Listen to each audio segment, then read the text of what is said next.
fleste kender de moderne klassikere som Arne Jacobsens Ægget, Paul Wolters Coronastol eller Poul Henningsens utallige lamper. Alle har de det til fælles, at de er lavet for over 25 år siden, og især det er rigtig interessant i dagens Europa. I England er det nemlig fuldt ud lovligt at kopiere møbeldesign efter 25 år, og i dag, hvor mange danskere handler online, giver det mulighed for at købe disse møbler til op til en tiendedel af originalprisen. Der kan være mange faldgrupper ved at købe kopimøbler, fordi selvom to møbler ligner hinanden på afstand, kan der være stor forskel på kvaliteten. Derfor har vi valgt at undersøge kopimøbeljunglen en gang for alle.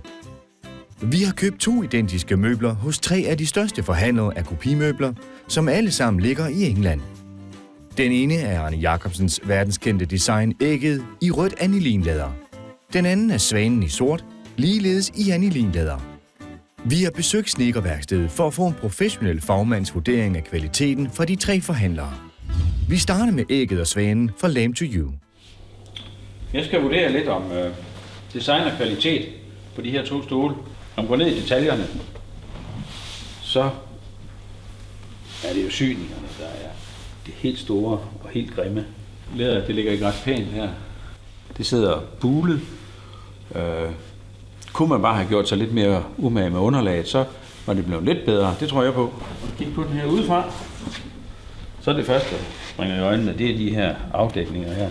Her hvor man har sluttet af med at samle det sidste, der har man limet læder på. For det første er læderet en helt anden beskaffenhed end det her. Det er noget, jeg ved ikke, hvad det er for noget. Og så skulle det have været limet på, men det er jo ikke for godt limet. Syningen herude ligger ikke ret pænt. Den buler. Jeg tror simpelthen, det her det er det første, den går i stykker. Svanen her gælder jo det samme. Designet, det er fuldstændig i orden. Syningerne her, det er ikke ret pænt lavet. Det her, hvor syningen den ligger i bølger hele vejen hen ad her. Udover den der små bølger, så er der også store bølger i den der. Der kommer lige en der. Og her der er den sådan lidt for tyk. Så herovre, der var det blevet strammet alt for meget, så den buler helt ind der. Der er ikke det pæne forløb i den, som det skal være. De er ikke gode til at sy. Det skulle de lade være med. Det ligger ikke pænt. Inden vi fortsætter til den næste leverandør, har vi undersøgt folks mening omkring kopimøbler.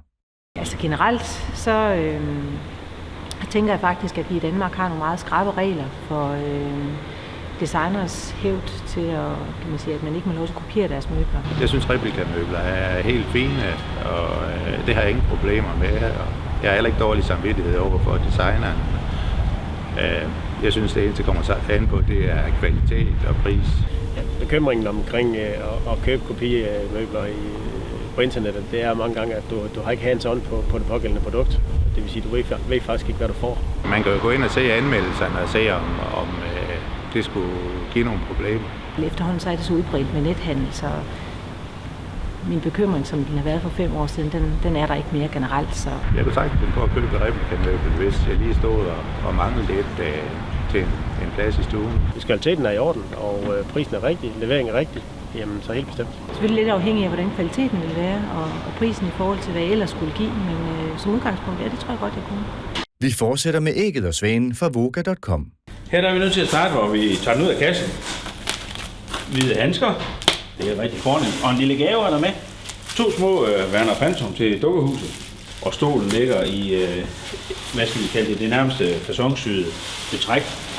Så det bliver spændende at se, hvordan den ser ud indeni. Straks så finder man jo ud af, at de har jo ligesom de originale. De retter sig selv op, når man rejser sig. Står i den rigtige stilling, de kører ikke rundt. Syningen i kanterne er umiddelbart pænt udført. Man har trukket skinnet en lille smule om på bagsiden, uden at det rynker på bagsiden. Det ser faktisk rigtig godt ud. Igen her en pæn udmærket løsning her. Hernede der kniber det lidt, der er lidt sådan. Her der er også en læderlap, der er limet på. Den er så til gengæld limet over det hele. Og klippet pænt ud, og den laver det samme læder som stolen. Absolut det pæneste eksemplar, vi har set. En replika af Svanen i den rigtige facon. Den har nøjagtigt den facon, som den originale har. Læder, det ligger 100%. Det er rigtig flot. Også rundt på alle hjørnerne. Den er forsynet med foden, som retter op selv, som skal være.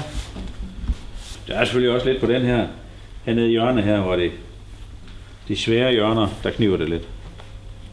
Nedenunder, fornuftigt, solidt lavet beslag. Dem her, de er trukket under nedenunder, og kan ikke ses, og selvom de ikke kan ses, så er de lavet pænt og ordentligt. Absolut det pæneste og det bedst udførte eksemplar, vi har set. Men er det overhovedet lovligt at købe kopimøbler i Danmark? På Forbrugerrådets hjemmeside, Forbruger Europa, oplyses der følgende. I Danmark kan du som forbruger lovligt både købe og bruge kopivarer. Det forudsættes dog, så længe det er til eget brug og ikke til videresalg. Herudover påpeges det, at der ikke er told eller ekstra moms på produkter, så længe de købes inden for EU. Vi kan derfor konkludere, at det er helt lovligt for almindelige danskere at købe kopimøbler i England. Vi slutter med ægget og svanen fra replikadesign.com. En stor forskel på den her og forrige, den er, at her er syningen trukket om på ydersiden af øret her, sådan at når man ser den lige forfra, så ligger det rigtig flot hele vejen hen. Det bliver selvfølgelig lidt krøllet lige her, men det er jo bagsiden. Når man bare ser den her direkte forfra, så ser den jo udmærket ud. Det må også være noget af det svære, fordi de syninger, der ligger rundt her, de bølger sig, og de er utrolig hårdt strammet op. Her der er den udover bølget heller ikke ordentligt strammet op, men igen, det er jo undersiden. Den her stol, den er så den er lavet på en lidt anden måde. Der er foden boldet op under, til forskel fra den anden, hvor samlet sted, det lå op i og var limet til. Men vi går over til lille søsteren her og ser en stol, der er lavet på en helt anden måde. Så har man her lavet en kant hele vejen rundt. Ikke som på den originale, men det man valgt at gøre her, det bliver heller ikke. De svære steder, hjørnerne, rigtig godt er det jo ikke. Det ser lidt klodset ud det her, det synes jeg. Læderet sidder pænt, der er ingen syning i bunden, som der var på den foregående. Så det ser sådan set godt nok.